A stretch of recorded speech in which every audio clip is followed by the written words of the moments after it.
दोस्तों नमस्कार, स्वागत है आप सभी लोगों का आज की अपनी इस ऑनलाइन यूट्यूब क्लास में। दोस्तों कल अपन ने न्यूक्लियर डीके में थोड़ी बहुत चर्चा की थी कि जब कोई न्यूक्लियस अनस्टेबल होता है तो वो अपनी स्टेबिलिटी को गेन करने के लिए अल्फ़ा, बीटा और गामा रेडिएशन को इमिट करता है। जनरल थोड़ी सी बातें अपन ने कल के वीडियो में कर ली थी। आज अपन उस चर्चा को आगे बढ़ाते हैं। तो सबसे पहले अपन डिस्कस कर रहे हैं अल्फ़ा डीके। अल्फ़ा डीके का मतलब क्या है कि भाई जब किसी पेरेंट न्यूक्लियस से ZXA से यदि कोई अल्फ़ा पार्टिकल इमिट होता है स्टेबिलिटी को गेन करने के लिए 2He4, तो यहाँ डॉटर न्यूक्लियस बनता है और वो क्या है Z-2 और ये क्या है A-4। कितना बच गया Z-2 और A-4 हो गया 2He4 प्लस क्या निकलती है एनर्जी निकलती है। तो इससे अपन क्या कहते हैं अल्फ़ा डीके कहते हैं। और गामा डीके के बारे में अपन ने पढ़ लिया था कि अल्फ़ा तथा बीटा डीके के होने के बाद में यदि कोई नाभिक अपनी एक्साइटेड स्टेट में रह जाता है होने के बाद में, तो वो अपनी ग्राउंड स्टेट में आने के लिए जो सरप्लस एनर्जी है उसको वो क्या करता है इमिट करता है in the form of gamma radiation. तो देख अपन बात कर रहे हैं अल्फ़ा डीके की। देखिए अल्फ़ा डीके क्या है, ये कोई सोर्स है। जैसे रदरफोर्ड अल्फ़ा स्कैटरिंग एक्सपेरिमेंट में उन्होंने 83 बिस्मथ को सोर्स लिया था, ठीक है। तो ये कोई सोर्स है और सोर्स से यदि अल्फ़ा पार्टिकल निकल रहे हैं तो यहाँ पर ने कोई डिटेक्टर लगा दिया, ये क्या है कोई डिटेक्टर है, और सोर्स से जो अल्फ़ा पार्टिकल निकल रहे हैं उनको डिटेक्टर क्या कर रहा है दोस्तों डिटेक्ट कर रहा है, ठीक है। तो इनकी क्या रेंज कि कितनी रेंज में मतलब इनको डिटेक्ट कर सकता है, तो range of alpha particle, range of alpha particle, range of alpha particle, इसमें क्या है the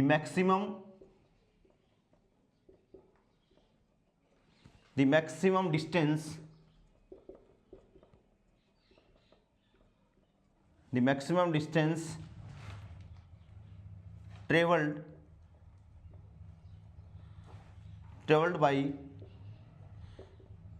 by the alpha particle,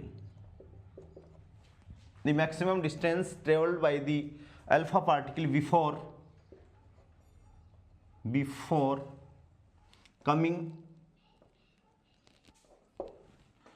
coming to the rest is called the range of alpha particle, is called the range of alpha particle। Range क्या है the maximum distance traveled by the alpha particle before coming to the rest is called the range of alpha particle। कि alpha particle जब कहीं से चल रहा है और वो रेस्ट में आने से पहले कोई डिस्टेंस यदि ट्रेवल कर लेता है तो वो क्या कहलाता है उसकी रेंज कहलाता है। गाइगर लॉ, इस अल्फा पार्टिकल की रेंज को डिसाइड करने के लिए वैज्ञानिक गाइगर ने एक नियम दिया था जिसे अपन क्या कहते हैं गाइगर लॉ। ये क्या है relation between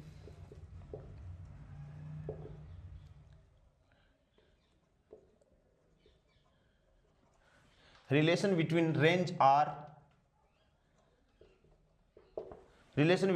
R and energy of alpha particles, ठीक है। तो रेंज वेलोसिटी की 3 घात के समानुपाती है। v0 क्या है दोस्तों इनिशियल वेलोसिटी, v0 क्या है इनिशियल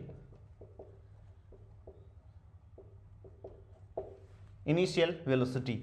और जैसे ही अपन प्रोपोर्शनलिटी का साइन मूव करते हैं तो R इक्वल्स टू क्या होगा A v0 की पावर कितनी हो जाएगी 3। R equals to A v0 की घात कितनी हो जाएगी 3। और जहां A क्या है कांस्टेंट, ठीक है। ये अपने पास में गाइगर लॉ आ गया कि अल्फा पार्टिकल या किसी भी अल्फा पार्टिकल की रेंज है वो अपन कैसे डिफाइन करेंगे, जो वेलोसिटी होगी इनिशियल वेलोसिटी होगी उसकी घात 3 पे डिपेंडेंट करेगा, ठीक है। यहां से इसके बाद में रेंज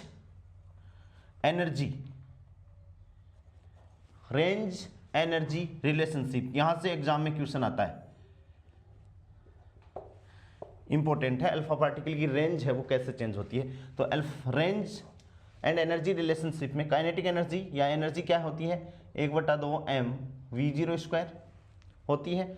और यहाँ से अपन बात करें तो v0 की वैल्यू यदि अपन निकालें तो दोनों तरफ रूट ले लें, तो ये क्या हो जाएगा e0 अंडर द रूट और m/2 अंडर द रूट, और क्या हो जाएगा दोस्तों v0 हो जाएगा, क्योंकि दोनों तरफ वर्ग लेंगे तो ये तो स्क्वायर में है तो v0। और यहाँ से अपन क्या लिख सकते हैं कि v0 समानुपाती e0 की पावर 1/2 रूट e कर लो, रूट e0 भी एक ही बात है, या e0 पर घात आदि, ये दोनों बराबर होते हैं, एक ही बात है। मतलब रूट का अंडर रूट का मतलब क्या है, इस पे घात कितनी हो जाएगी, आदि हो जाएगी, ठीक है।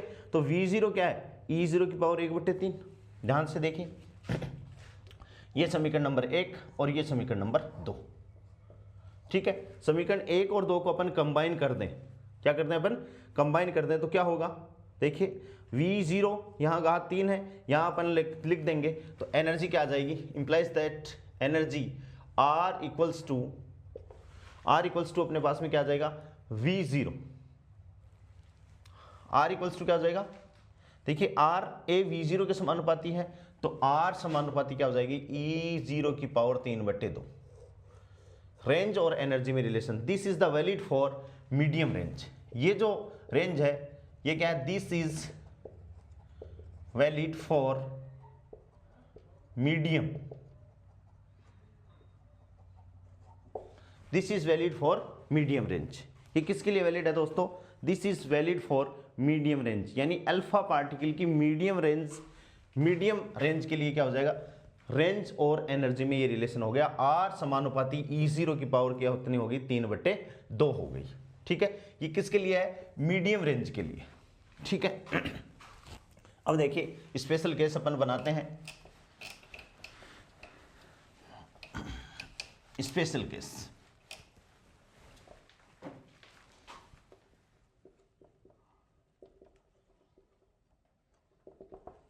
स्पेशल केस क्या है, पहला स्पेशल केस है for low range alpha particle, for low range alpha particle, for low range alpha particle R समानुपाती v0 की पावर 3/2, ठीक है। For low range alpha particle के लिए रेंज और वेलोसिटी में क्या होता है, ये रिलेशन होता है, किसके लिए, लो रेंज अल्फा पार्टिकल के लिए, ठीक है। तो यहां से अपन बात करें तो R समानुपाती क्या होगी, R समानुपाती होगी e0, v0 की घात कितनी है 3/2, तो इसकी 3/2 करेंगे घात, तो ये कितना हो जाएगा e0 की घात 3/4, ये किसके लिए हो जाएगी, for low range alpha particle, ठीक है। And second for high range, for high range alpha particle कितनी हो जाएगी, R समानुपाती v0 की पावर 4। देखो यहाँ v0 की घात 3, फिर 3/2 और फिर कितनी होगी 4 होगी, तो जैसे इसमें घात 4 करोगे तो ये क्या आ जाएगी R समानुपाती e0², यानी ये फॉर्मूला किसके लिए वैलिड है, लो मीडियम रेंज के लिए वैलिड, किसके लिए है, मीडियम रेंज के लिए। ये किसके लिए है, लो रेंज के लिए, R समानुपाती e0 की पावर 3/4, e0 की घात 3/4। और सेकंड क्या है, for high range alpha particle क्या है, R समानुपाती e0², R समानुपाती क्या हो गया e0² हो गया। ये अपन को याद रखनी है, अल्फा पार्टिकल की रेंज है, रेंज के बारे में दोस्तों न्यूमेरिकल क्वेश्चन आता है, ठीक है। इसके बाद में Geiger Nuttall law, Geiger Nuttall या गाइगर न्यूटल भी बोलते हैं, Geiger Nuttall, Geiger Nuttall law, Geiger Nuttall law ये क्या है, रिलेशनशिप बिटवीन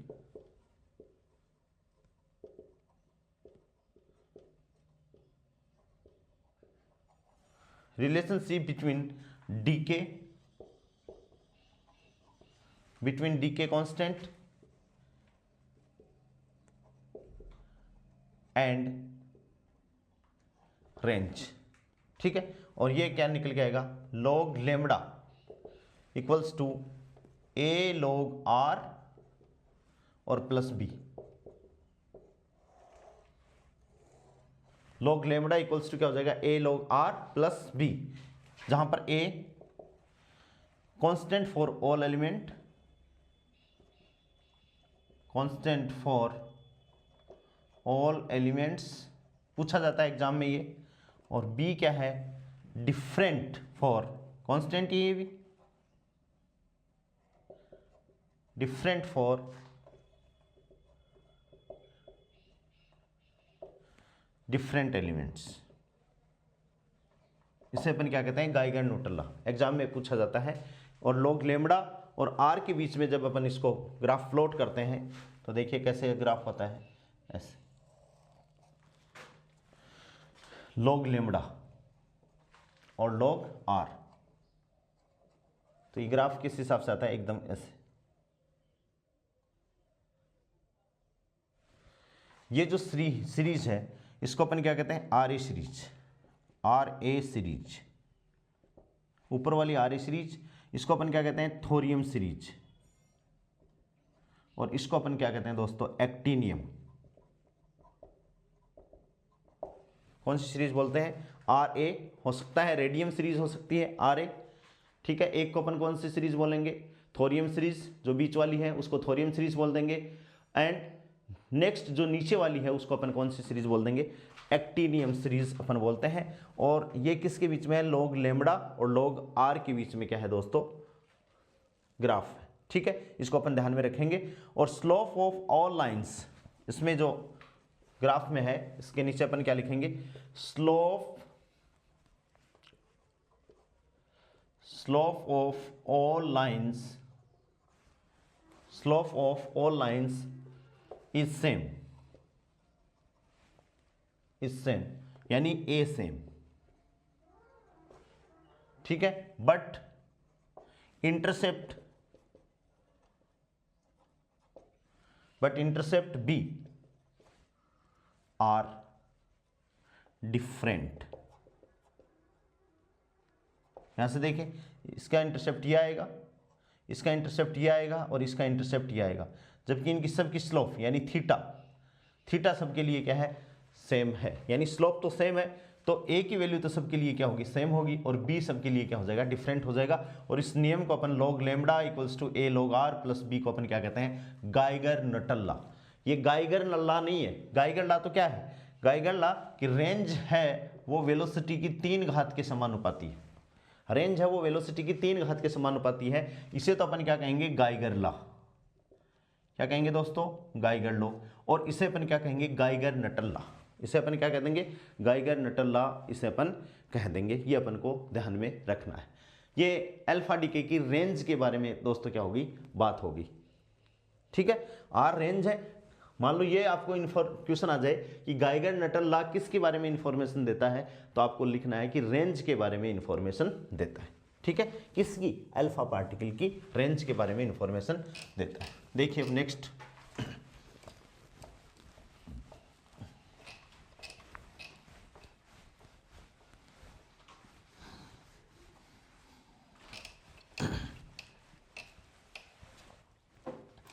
हाँ नेक्स्ट है disintegration energy of alpha particle.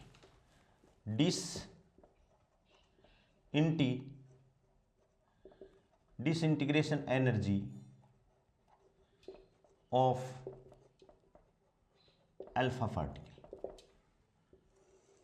Disintegration energy of alpha particle क्या है, ZXA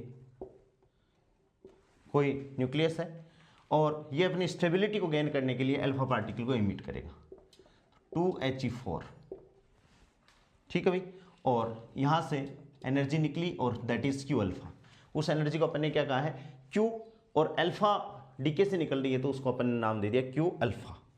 और ये Y और Z-2, इसका एटॉमिक नंबर है वो Z-2 से कम हो गया, और जो द्रव्यमान संख्या है वो कितने से कम होगी, 4 से कम होगी। ठीक है, ये जो नाभिक है इसको अपन दोस्तों क्या बोलेंगे, पेरेंट न्यूक्लियस। ठीक है, ये आई, ये रिजल्टेंट आ गया, उत्पाद आ गया, तो इसको अपन बोलेंगे डॉटर न्यूक्लियस। ठीक है, ये अपना क्या है, अल्फा पार्टिकल है, और ये एनर्जी है जो एनर्जी रिलीज हुई है। तो यहां से अपन बात करें तो डिसइंटीग्रेशन एनर्जी इक्वल्स टू क्या हो गया, Q alpha equals to initial mass defect minus final mass. Initial mass minus final mass हो गया। या अपन क्या कह सकते हैं, kinetic energy final minus kinetic energy initial. Kinetic energy final और काइनेटिक एनर्जी रिलेशन। ठीक है, अब देखिए इसको अपन कैसे निकालें कि ये अपने पास में कोई पेरेंट न्यूक्लियस है और इनिशियली ये क्या रेस्ट में है, और फिर ये किस में बन गया, डॉटर न्यूक्लियस में बन गया, और इसमें से अल्फा पार्टिकल निकल गए। ठीक है, देखिए पेरेंट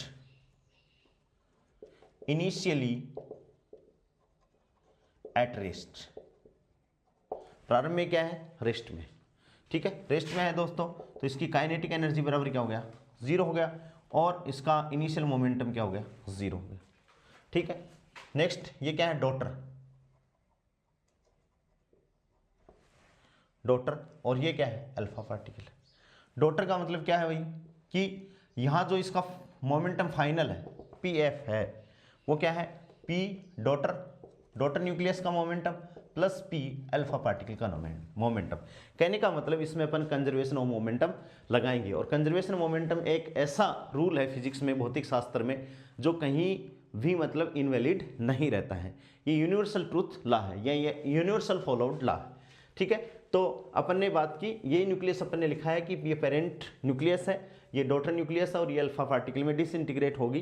तो इसकी जो डिसइंटीग्रेशन एनर्जी है वो अपन कैसे निकालेंगे, या तो मास डिफेक्ट से निकालेंगे, या अपन ने आइंस्टीन के द्रव्यमान ऊर्जा संबंध से अपन पढ़ा है कि जरूरत अपन को पड़ेगी तो सारी एनर्जी मास में, और मास को अपन एनर्जी में कन्वर्ट कर सकते हैं। तो इनिशियल मास लिख दो माइनस फाइनल मास लिख दो, या इनिशियल काइनेटिक एनर्जी और फाइनल काइनेटिक एनर्जी के रूप में लिख दो। तो अपन ने ये देखिए ये लिया है। अब अपन इसमें क्या लगाते हैं, then from conservation of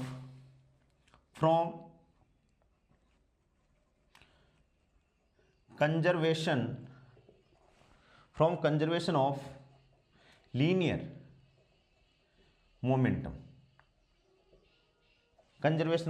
momentum, p i बराबर क्या हो जाएगा, पी एफ, यानी इनिशियल मोमेंटम बराबर फाइनल मोमेंटम। इनिशियल में क्या है, अपनी न्यूक्लियस क्या है, रेस्ट में है, तो 0 इक्वल्स टू पी डी और प्लस क्या हो जाएगा, पी अल्फा। यानी पी डी का मतलब है डॉटर जो न्यूक्लियस अपने पास में है उसका मोमेंटम, और अल्फा पार्टिकल जो अपने पास में है उसका मोमेंटम, यानी 0 equals to p d upon p alpha. और यदि इसको अपन करें तो p d equals to minus p alpha, पक्षांतरण करें, ये तो क्या आ गया, डायरेक्शन में। यदि इसका अपन मैग्नीट्यूड लें तो पी डी बराबर अपने पास में क्या आ गया, पी अल्फा आ गया। परिमाण रूप में अपन इसको लिख रहे हैं, किस रूप में आ गया, परिमाण रूप में। देख लीजिए चाहे कि डायरेक्शन तो अपन चेंज करेंगे तो इनकी डायरेक्शन तो अपन को चेंज हो गई, या अपन p d upon p d बराबर पी अल्फा परिमाण रूप में, या अपन इसको कह सकते हैं न्यूमेरिकली, क्या हो गए, न्यूमेरिकली बराबर पी डी पर पी अल्फा हो गया। अदरवाइज क्या होगा, पी डी यदि इधर मूव कर रहा है तो पी अल्फा किधर मूव करेगा, इधर मूव करेगा। पी डी यदि इधर मूव कर रहा है तो पी अल्फा इसकी अपोजिट डायरेक्शन में मूव करेगा। इसका मतलब क्या है, यह पी डी बराबर माइनस पी अल्फा है। ठीक है, पी डी बराबर अपने पास में पी अल्फा आ गया है। तो अब देखिए पी डी बराबर पी अल्फा यदि अपने पास में आ गया है तो पी डी को अपन क्या लिख सकते हैं दोस्तों, एम डी वी डी, यानी मोमेंटम क्या होता है, मोमेंटम क्या है, एम वी, तो एम डी वी डी बराबर एम अल्फा वी अल्फा। और यहां से इंप्लाइज दैट वी डी अपन निकाल लें तो वी डी बराबर क्या हो गया, एम अल्फा बटे एम वी अल्फा, और बटे क्या हो जाएगा, m D, M alpha into v alpha, m alpha into v alpha बटे क्या हो जाएगा, एम डी हो जाएगा। ये इंपॉर्टेंट बात है। ठीक है, अब अपन क्यू अल्फा निकाल रहे हैं अपन, तो kinetic energy final minus kinetic energy क्या है, इनिशियल। तो क्यू अल्फा देखिए इंप्लाइज दैट क्यू अल्फा यानी डिसइंटीग्रेशन एनर्जी अपन निकाल रहे हैं। तो ये क्या है भाई, final kinetic energy minus initial kinetic energy, final kinetic energy minus initial kinetic energy. ठीक है, और ये क्या हो गया, implies that Q alpha equals to final kinetic energy. Final में क्या है, दोनों पार्टिकल हैं तो दोनों की अपन जोड़ देंगे। तो ये क्या हो गया 1/2 md vd² डॉटर न्यूक्लियस के लिए प्लस 1/2 m अल्फा v², और माइनस 0। ये तो क्या है, ये दोनों तो क्या है, आफ्टर रिएक्शन है। तो इन दोनों को तो अपन क्या कहेंगे, काइनेटिक एनर्जी फाइनल, और ये क्या है दोस्तों, काइनेटिक एनर्जी इनिशियल। ठीक है, यहां से देखिए implies that Q alpha equals, बहुत ध्यान से अपन करेंगे, एम डी क्या है, एम डी, और ये क्या है वी डी। वी डी की वैल्यू अपन ऊपर से पुट करेंगे। तो देखो 1/2 M D into V D है, तो M alpha we alpha upon M D का स्क्वायर। ठीक है, plus 1/2 M alpha we alpha का स्क्वायर हो गया। क्यू अल्फा बराबर अपने पास में क्या आ गया, 1/2 M D M alpha we alpha का होल स्क्वायर बटे M D M alpha we alpha बटे एम डी का होल स्क्वायर प्लस 1/2 एम, और ये -0 है। ठीक है, अब इसको अपन आगे ले आते हैं।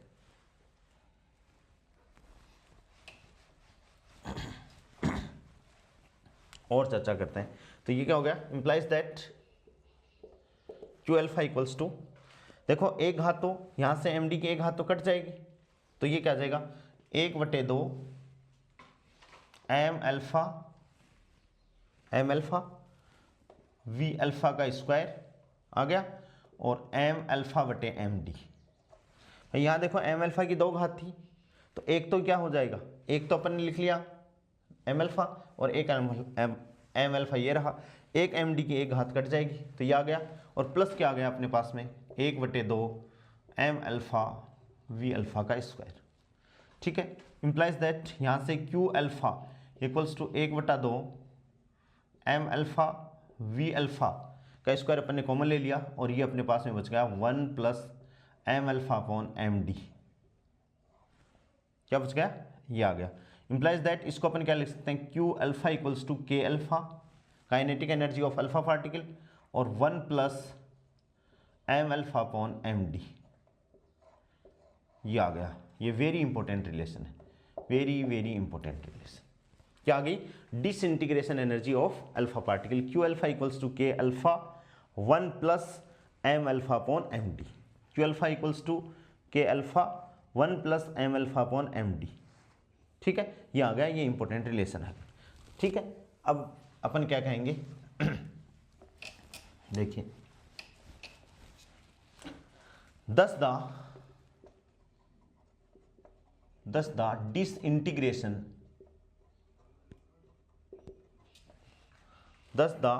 disintegration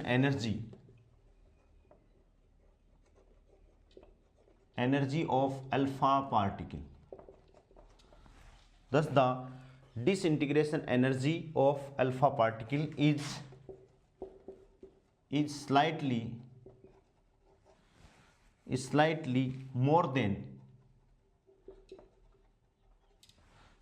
more than the kinetic energy of alpha particle implies that is q alpha is greater than from k alpha। ठीक है, यहां से ये बात क्लियर हो रही है। देखो इंप्लाइज दैट, इसको मल्टीप्लाई करें अपन, तो क्यू अल्फा इक्वल्स टू क्या हो जाएगा, के अल्फा प्लस के अल्फा एम डी। तो ये तो काइनेटिक एनर्जी है अल्फा पार्टिकल की, और इसमें से चाहे 0.1 ही जुड़ो, कुछ न कुछ जुड़ रहा है, तो अपन ये कह सकते हैं thus the disintegration energy of alpha particle is slightly more than the kinetic energy of alpha particle, that is q alpha is greater than from k alpha। ठीक है, और यहाँ से अपन निकालें तो देखो जब किसी डॉटर न्यूक्लियस से अल्फा पार्टिकल निकलेगा तो मास नंबर में कितने का अंतर पड़ेगा भाई, 4 का ही तो अंतर पड़ेगा। कितने का अंतर पड़ेगा, 4 का अंतर पड़ेगा। तो एम अल्फा, यहाँ से देखो M alpha upon M D, M alpha में तो कितना, यदि मास आता है तो 4 ही, 4 न्यूक्लियस, 2 प्रोटॉन 2 न्यूट्रॉन आएंगे। और जब डॉटर में से यानी पेरेंट में से देखिए मैं इक्वेशन वापस लिखता हूं एक बार कि ये ZXA था और इसमें से अल्फा पार्टिकल निकला 2He4 निकला और ये डॉटर न्यूक्लियस Z-2 और A-4। ठीक है, यहां से देखो A जब निकला तो इसका मास नंबर तो 4 से और इसका मास नंबर कितने से परिवर्तित हो गया, A-4 से। तो अपन एम अल्फा अपन एम डी है, क्योंकि मास है किसी भी न्यूक्लियस का हो चाहे पार्टिकल का हो, उस मास को कौन डिसाइड करता है, उसमें नंबर ऑफ न्यूक्लियॉन्स मास को डिसाइड करते हैं। नंबर ऑफ न्यूक्लियॉन्स का मतलब क्या हो गया दोस्तों, प्रोटॉन की संख्या प्लस न्यूट्रॉन की संख्या का योग। तो इसमें क्या है A, यानी इसमें है 4 अल्फा पार्टिकल में, और इसमें क्या हो गया A-4, क्या हो गया A-4। और ये वैल्यू कहाँ पुट कर दें अपन, यहाँ पुट कर दें, तो इंप्लाइज दैट बहुत अच्छा रिलेशन निकल के आएगा जो बहुत बार परीक्षा में पूछा गया है। तो क्या हो गया Q अल्फा इक्वल्स टू क्या हो गया K अल्फा, ठीक है, और 1 plus M alpha upon M D की वैल्यू अपन ने पुट कर दी 4 अपॉन A-4, 4 अपॉन A-4। और ये अप्रोक्सीमेट बराबर है दोस्तों, अप्रोक्सीमेट बराबर है, एग्जैक्टली बराबर नहीं है। ठीक है, तो Q अल्फा इक्वल्स टू क्या हो गया K alpha 1 plus 4 upon A-4। ठीक है, अपन यहां लिख देते हैं रिप्लेसिंग बाई मास नंबर, कि अपन ने किससे रिप्लेस किया है, रिप्लेसिंग बाई मास नंबर से इसको रिप्लेस किया। ठीक है, अब अपने पास में आ गया, इंप्लाइज दैट यहां से इसको सॉल्व करेंगे तो Q alpha equals to K alpha, और इसको सॉल्व करेंगे तो ये क्या आ जाएगा A अपॉन, देखो A-4 प्लस 4 तो ये आ जाएगा A अपॉन A-4, क्या आ जाएगा दोस्तों A अपॉन A-4। तो ये क्या हो गई, अल्फा पार्टिकल की डिसइंटीग्रेशन एनर्जी हो गई। Very very very very most important formula हो गया। ठीक है, इसमें एग्जाम्पल ही देखो, फॉर्मूला अपने पास में आ गया, अपन एग्जाम्पल लेके इसको एक्सप्लेन कर रहे हैं कि जैसे मान लो example Q alpha equals to क्या आ गया K अल्फा, और ये क्या हो गया A अपॉन A-4,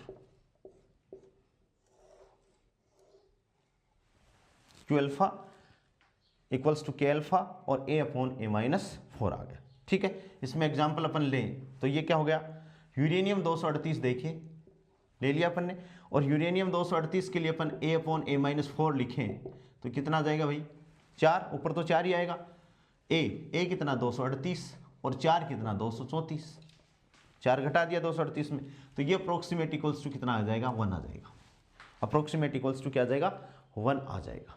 ठीक है ना, तो यहां से अपन एक चीज और क्लियर कर सकते हैं कि for heavy nucleus, for heavy nuclei A upon A-4 is nearly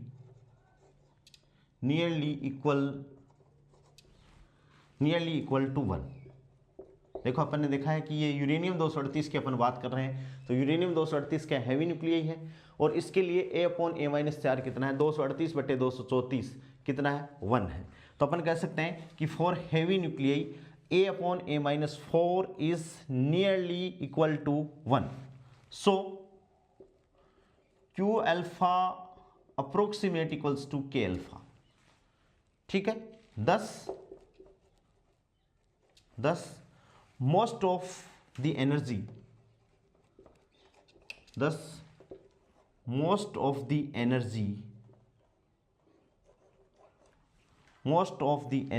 is carried out by alpha particle. Most of the energy is carried out by alpha particle. For heavy nuclei A upon A minus 4 is nearly equals to 1 है, तो जो most of the energy है वो किसके through ली जाती है, alpha particle के through ली जाती है। ठीक है, और अल्फा पार्टिकल के थ्रू ली जाती है तो अल्फा पार्टिकल के अपन काइनेटिक एनर्जी निकालेंगे, वही क्या हो जाएगी, उसकी डिसइंटीग्रेशन एनर्जी होगी। अब देखिए एक न्यूमेरिकल क्वेश्चन, किस हिसाब से न्यूमेरिकल क्वेश्चन आते हैं अल्फा डीके से। समझ में आ गई इतनी बातें, शानदार है। ये जो टॉपिक आएगा दोस्तों, ये आएगा interaction of nuclear particle with matter, क्योंकि अल्फा पार्टिकल क्या है, पार्टिकल ही है, चार्ज पार्टिकल है। ठीक है, तो ये उसमें आ जाएगा। ठीक है, अब देखिए नेक्स्ट अपन बात करते हैं, न्यूमेरिकल क्वेश्चन है कुछ।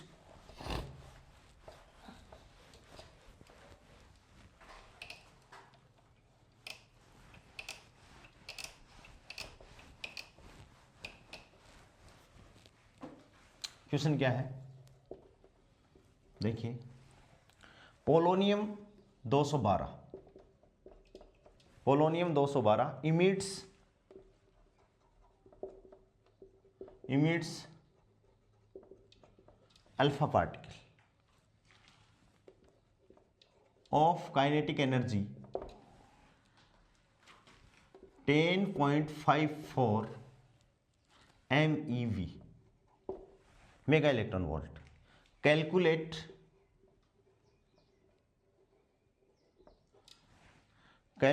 The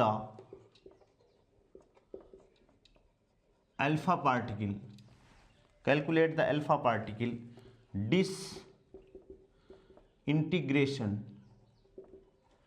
calculate the alpha particle disintegration energy. ठीक है, ये अपन को कैलकुलेट करनी। तो देखिए सॉल्यूशन इसका बहुत सिंपल है। अभी अपन ने फॉर्मूला निकालें, Q alpha equals to k alpha और ए अपॉन ए माइनस 4। ठीक है, इंप्लाइज दैट के अल्फा अपन को गिवन है, के अल्फा बराबर कितना है 10.54 MeV मेगा इलेक्ट्रॉन वोल्ट। ए बराबर दोस्तों अपन को कितना दे रखा है 212 और ए माइनस 4 कितना हो गया 208। तो डिसइंटीग्रेशन एनर्जी आ गई एक ही सेकंड में। तो Q alpha equals to k alpha यानी 10.54 गुणा 212 बटे कितना हो गया 208।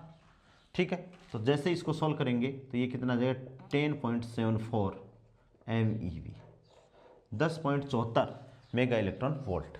क्या आ गया, डिसइंटीग्रेशन आ गई। क्यू अल्फा इक्वल्स टू 10.54 212 बटे 208 और ये अप्रोक्सीमेट वैल्यू है। क्या है ये दोस्तों, अप्रोक्सीमेट अपनी वैल्यू ये आ गई। बहुत सिंपल सा क्वेश्चन है, ऐसे ही क्वेश्चन एग्जाम में आते हैं। इस पे बेस्ड क्वेश्चन तो अल्फा पार्टिकल का यदि क्वेश्चन आ गया तो रेंज के बारे में या इस फॉर्मूले के बारे में क्वेश्चन आएगा, गांठ बांध लो इसको। ठीक है, और इसको आप ये मत समझना कि ये पीजी का टॉपिक है, क्योंकि अपने अल्फा रेडियो एक्टिविटी अपने सिलेबस में है 12वीं क्लास में, और वहाँ अल्फा पार्टिकल भी निकल रहा है, वहाँ बीटा पार्टिकल भी निकल रहा है और वहाँ गामा पार्टिकल भी निकल रहा है। ठीक है, तो वहाँ से भी ये क्वेश्चन, ये फॉर्मूला वहाँ भी अपन काम में लेते हैं। तो क्वेश्चन इस पे 1 भी आ सकता है, क्वेश्चन इस पे 2 भी आ सकते हैं, क्वेश्चन इस पे 3 भी आ सकते हैं। ठीक है, हाँ नेक्स्ट प्रॉब्लम क्या है, क्वेश्चन नंबर 2 क्या है, so that 94 plutonium 236 is unstable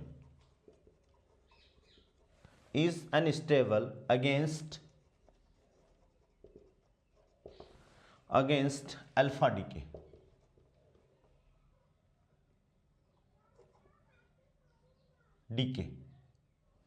Against alpha decay. ठीक है, given mass of प्लूटोनियम 236 बराबर अपन को दे रखा है 236.04607 AMU atomic mass unit. Mass of uranium 232 equals to अपन को दे रखा है 232.03717 AMU। ठीक है, और मास ऑफ अल्फा पार्टिकल अपन को दे रखा है 4.0026 AMU, ठीक है, ये अपन को दे रखा है। Is unstable against alpha decay, ठीक है। तो सॉल्यूशन देखिए इसका, अपन को ये बताना है कि स्टेबल है या अनस्टेबल है, ठीक है। तो देखिए PU 94,236 यही है।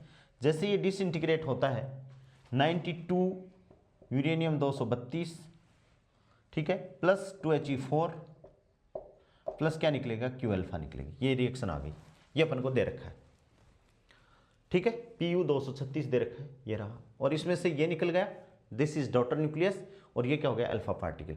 ये तो क्या हो गया, पेरेंट न्यूक्लियस, ये हो गया डॉटर न्यूक्लियर, इसमें से अल्फा पार्टिकल निकल गया, ठीक है। AMU में अपन को मास दे रखा है। अब देखिए यहाँ दो इंपॉर्टेंट बात है, Q alpha is greater than 0 है, तो ये क्या होगा, unstable against alpha decay, unstable against alpha decay. Unstable against alpha decay का मतलब क्या है कि अल्फा डीके होगा उसके बाद में स्टेबल होगा, ठीक है। और Q alpha is less than 0 है, यानी एनर्जी नेगेटिव में है, तब क्या नहीं होगा, ये स्टेबल न्यूक्लियस है और इससे अल्फा डीके नहीं होगा। क्योंकि दोस्तों अपन अल्फा बीटा गामा डीके कब हो रहा है, अपन ये बात बोल रहे हैं कि न्यूक्लियस को अपनी स्टेबल स्टेट में आने के लिए alpha beta and gamma radiation उससे इमिट होती हैं, या gamma particles, alpha beta gamma particle उससे निकलते हैं। तो जब एनर्जी ऑलरेडी नेगेटिव है तो पहले से क्या है, स्टेबल है। तो Q अल्फा की वैल्यू यदि ग्रेटर देन 0 आती है तो अपन क्या कहेंगे, अनस्टेबल अगेंस्ट अल्फा डीके। और Q alpha is less than 0 आता है तो अपन क्या कहेंगे, stable, stable against alpha decay, stable against alpha decay. अब अपन को क्या निकालना है, Q अल्फा अपन को निकाल लेनी है। तो इसमें मास दे रखा है, तो इनिशियल मास माइनस फाइनल मास, उससे अपन इसको सोल्व करेंगे, क्योंकि काइनेटिक एनर्जी के बारे में तो कुछ दे ही नहीं रखा। तो disintegration energy Q alpha, Q alpha क्या हो गया, Q अल्फा बराबर, ये दोनों पॉइंट आपको ध्यान में रखने हैं। यदि एनर्जी पॉजिटिव है तो अनस्टेबल है, एनर्जी नेगेटिव है तो स्टेबल। तो क्या हो गया, Q alpha equals to initial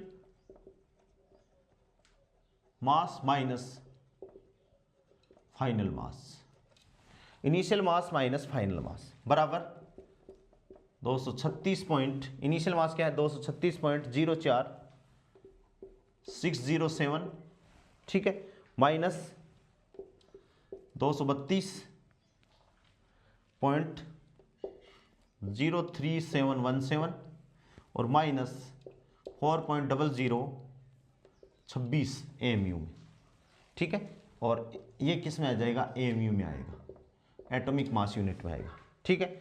जैसे इसको अपन सोल्व करेंगे तो ये क्या हो जाएगा, 0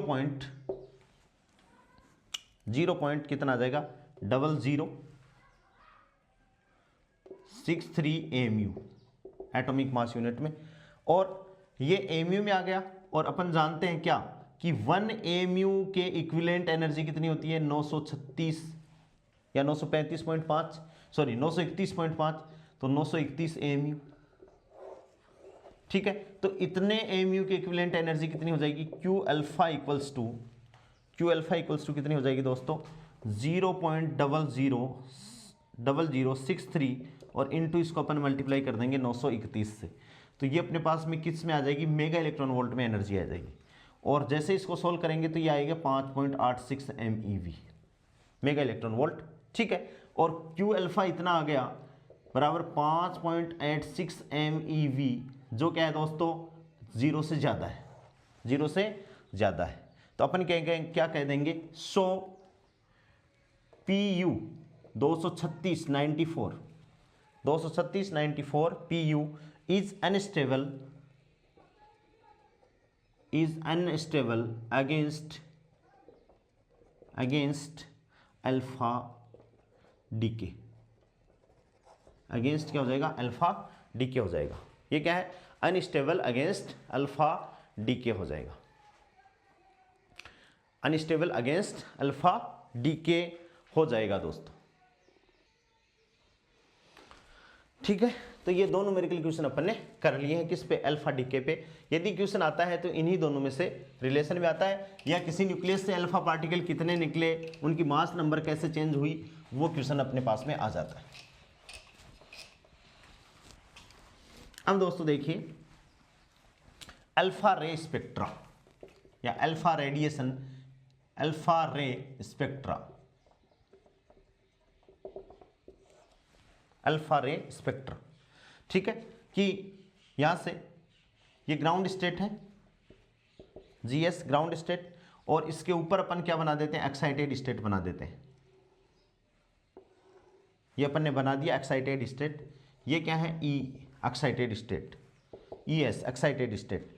ये जो भी स्टेट मैंने बनाई है ये किसके लिए है भाई, पेरेंट न्यूक्लियस के लिए, कि पेरेंट न्यूक्लियस जो अनस्टेबल है और वो अपनी स्टेबिलिटी को गेन करने के लिए क्या आएगा, अल्फा पार्टिकल को इमिट करेगा। ठीक है, तो जो डॉटर न्यूक्लियाई आएंगे उसके लिए भी अपन एनर्जी लेवल बना देते हैं, ये लो एनर्जी लेवल बना दिए। ठीक है, ये क्या है, एक्साइटेड स्टेट, और ये क्या है इसकी ग्राउंड स्टेट, जीएस। और ये जो बनाए हैं ये क्या बना दिया अपन ने, किसके लिए, डॉटर, डॉटर न्यूक्लियस। किसके लिए है, डॉटर न्यूक्लियस के लिए ये है। ठीक है, अब देखिए अपने पास में यदि कोई ग्राउंड स्टेट में है, ग्राउंड स्टेट से किस में आना चाहिए, तो ग्राउंड स्टेट्स में जैसे भी वो आना चाहे अल्फा पार्टिकल, यहाँ आ सकता है ग्राउंड स्टेट में, इसमें आ सकता है, इसमें आ सकता है, इसमें आ सकता है, अलग अलग। इसको अपन क्या कहेंगे, अल्फा 1, इसको अपन क्या कह देंगे, अल्फा 2, इसको अपन अल्फा 3, इसको अपन क्या, अल्फा 4, चौथा पार्टिकल आ गया। एक तो ये स्थिति हो सकती है। दूसरी स्थिति क्या है कि यदि वो अपनी फर्स्ट एक्साइटेड स्टेट से डायरेक्ट यदि यहाँ आना चाहिए, यहाँ आ सकता है, वो यहाँ भी आ सकता है। ठीक है, और यहाँ भी आ सकता है, कैसे भी आ सकता है वो। ठीक है, नीचे वाले में भी आ सकता है। तो एक तो ये पॉसिबिलिटी है, और एक क्या है, ये पॉसिबिलिटी है। तो जैसे ही अपन को स्पेक्ट्रम प्राप्त होता है अल्फा पार्टिकल का, तो कैसे होगा कि ये अल्फा 1 एक सिंगल लाइन, ये अल्फा 2 ये सिंगल लाइन, ये अल्फा 3 ये सिंगल लाइन, और ये अल्फा 4। ये जो अपन ने बनाई है ये रेडिएशन जैसे अल्फा पार्टिकल निकला तो उनका स्पेक्ट्रम अपन को कैसे मिलता है, अलग अलग। तो अपन क्या कह सकते हैं कि अल्फा रे जो स्पेक्ट्रा होता है वो लाइन स्पेक्ट्रा होता है। ये क्वेश्चन भी इंपॉर्टेंट है। अल्फा रे स्पेक्ट्रा कैसा है, लाइन स्पेक्ट्रा या discrete spectra.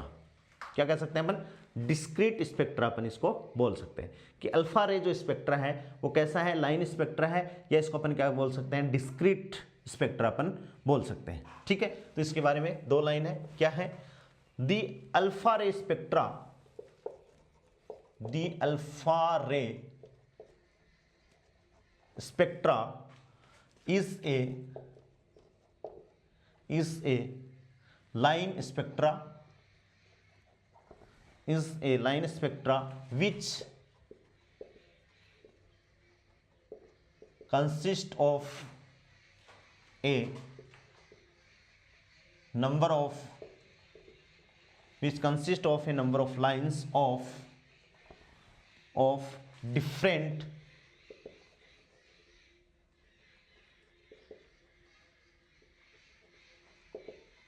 which consist of a different energies. ठीक है, and next one, this line spectra provide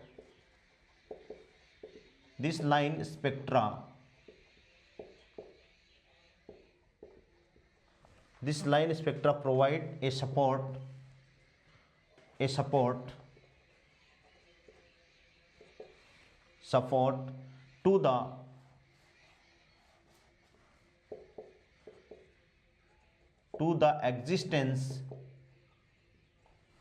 to the existence of discrete energy levels, existence of discrete energy levels to the discrete energy levels in nucleus, discrete energy levels in nucleus, ठीक है। और spectrum अपन ने कैसा alpha 1, alpha 2, alpha 3, alpha 4, और यदि और ज़्यादा radiation यदि इमिट हो रही है अल्फा पार्टिकल के रूप में तो अलग अलग क्या आ जाएगा, इनका स्पेक्ट्रम आएगा। तो ये क्वेश्चन भी कई बार एग्जाम में पूछा जाता है दोस्तों कि जो अल्फा रे जो स्पेक्ट्रा है, अल्फा रे जो स्पेक्ट्रा है वो कैसा प्राप्त होता है, अपन को डिस्क्रीट प्राप्त होता है। तो अपने अल्फा डीके के बारे में जो मोस्टली जो न्यूमेरिकल क्वेश्चन आना है, या तो कि जैसे ही किसी न्यूक्लियस से अल्फा पार्टिकल निकले, जैसे ZX है और यहाँ से अल्फा पार्टिकल निकले तो कितने अल्फा पार्टिकल निकले, ये पूछा जाता है। वेरी सिंपल, जो 12th के लेवल का अपना क्वेश्चन है। यह क्वेश्चन क्या पूछा जाएगा कि भाई अल्फा पार्टिकल की काइनेटिक एनर्जी कितनी है, काइनेटिक एनर्जी के बारे में, या डिसइंटीग्रेशन एनर्जी अप्रोक्सीमेट दोनों क्या है, बराबर है, ठीक है। अभी अपन ने दो न्यूमेरिकल किए उस स्टाफ का। और यह क्या पूछा जाएगा कि अल्फा रे जो स्पेक्ट्रा है वो कैसा स्पेक्ट्रा होता है, लाइन स्पेक्ट्रा है या मतलब कॉन्टिन्यूअस स्पेक्ट्रा है। तो आप इसमें यह कह सकते हो कि अल्फा रे से जो स्पेक्ट्रम आएगा उसमें डिस्क्रीट एनर्जी लेवल आएंगे, अलग अलग क्या आएंगे दोस्तों, एनर्जी लेवल आएंगे, ठीक है। तो इस हिसाब से अपना अल्फा पार्टिकल, अल्फा डीके है, इसको एक्सप्लेन करने के लिए, इस अल्फा डीके को एक्सप्लेन करने के लिए गमाऊ नाम के वैज्ञानिक ने एक थ्योरी दी जिसको अपन क्या कहते हैं, गमाऊ थ्योरी ऑफ अल्फा डीके।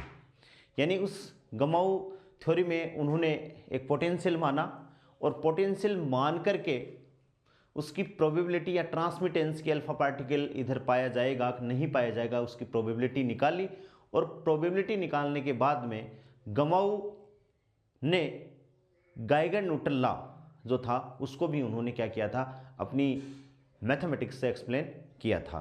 तो अल्फा डीके को एक्सप्लेन करने के लिए अपन क्या पढ़ेंगे, गमाऊ थ्योरी ऑफ अल्फा डीके, जिसको अपन अपनी नेक्स्ट क्लास में उसको डिस्कस करेंगे। आप लोगों को न्यूमेरिकल क्वेश्चन इसके लगाने हैं। जो ये अल्फा डीके है ये अपना 12वीं क्लास से, जैसे रदरफोर्ड न्यूक्लियस से अपन बात करें तो वहाँ से अल्फा स्कैटरिंग एक्सपेरिमेंट आता है, वहाँ से आपकी काइनेटिक एनर्जी पूछी जा सकती है। अल्फा बीटा गामा जो रेडियो एक्टिविटी वाला चैप्टर अपने सिलेबस में है वहाँ से अल्फा डीके के बारे में आपसे क्वेश्चन पूछा जा सकता है। और पीजी जो interaction of charge particle with matter है वहाँ से आपसे इस अल्फा डीके के बारे में क्वेश्चन पूछा जा सकता है। आज के लिए इतना ही, बहुत बहुत थैंक्स।